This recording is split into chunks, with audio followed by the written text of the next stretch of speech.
All right, step 2 is turning all of the equipment in the video suite on. We've just finished with all of the equipment in the sound booth. Now we're in the video suite.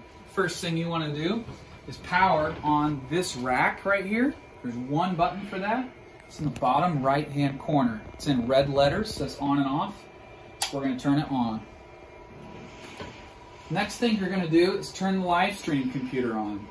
There is a power button on the bottom right-hand corner of this computer. Right here, you press it in. We're going to press it in to turn it on. As this computer is booting up, we'll come back to it, but let's finish turning on some other equipment in the meantime. You want to turn on this whole switcher area here. You do that with one button. It's located right here on this Surge X rack. It's all the way to the right. It's an on-off button. You'll hit on. Next thing you want to do is turn this TV on. You can turn this TV on by hunting around this little desk area for this remote, Samsung remote. You can press the power button that turns the TV on. If you can't find this, there is a power button underneath the right bottom side of this TV. You just press in on it one time. TV will turn on. Now all the equipment is powered on in this room after you do that. There are a few programming features that you need to do to this controller right here in order to use certain things that you need to use. So if you need to turn the stage TV on so that whatever is coming through the computer comes onto the stage TV, you need to hit, you'll see here in Sharpie, we've labeled the process 1, 2, and 3. You need to hit number 1, which is macro. Number 2, which is recall. Now, these two buttons right here, TV in and TV out, will allow you to turn the stage TV on or turn the stage TV off. By this, I mean the teaching computer that Robbie uses on stage. So if you've done that, now you can turn that on or off. Okay, this is all ready. We've just got one last step, and that's turning on live stream. So this computer has booted up now. We're just going to click anywhere on the screen. That's going to give us our login. This is production 4. So we're going to do for a password, capital R, capital C, lowercase p, lowercase r, lowercase o, lowercase d, the number 4. This computer logs in pretty quickly. So it doesn't take too much time before you get into it.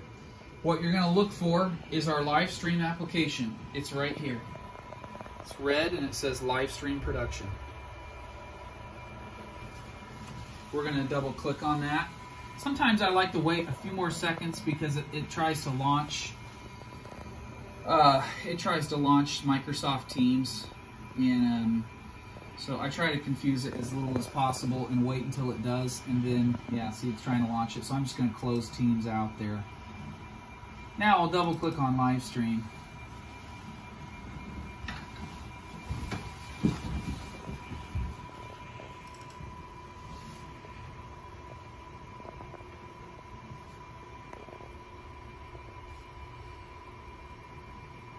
Okay, the application is open.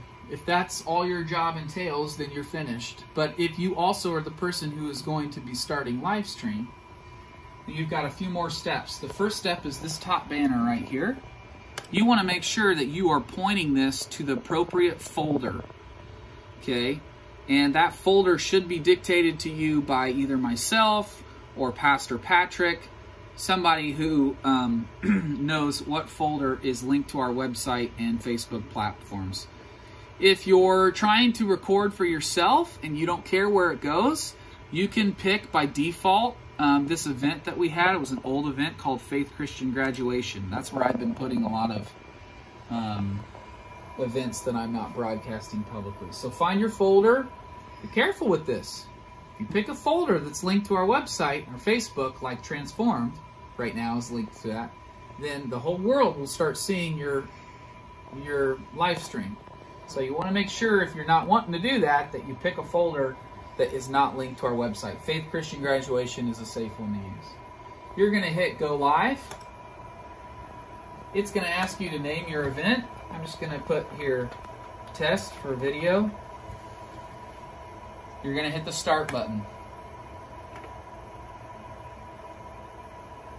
If you have a window down here that looks like this, and it's red numbers and it's counting upwards, you're now live streaming. Okay? When you're finished live streaming, hit the red stop button. It's going to ask you if you're sure. Yes, we're sure. Then it's going to ask you a really important question. Do you want to save what you just recorded? If you hit delete, then that goes away. It is never saved. If you hit post, then it saves and you can find it on Livestream later. I don't want this because it was just a test, so I'm going to hit delete. And you're back to the main menu. Alright, so you've now turned on everything in the video suite. The last step is you've got cameras that will be over here on this countertop. You're going to start grabbing your cameras and setting those up and powering those on. That's step 3, the final step.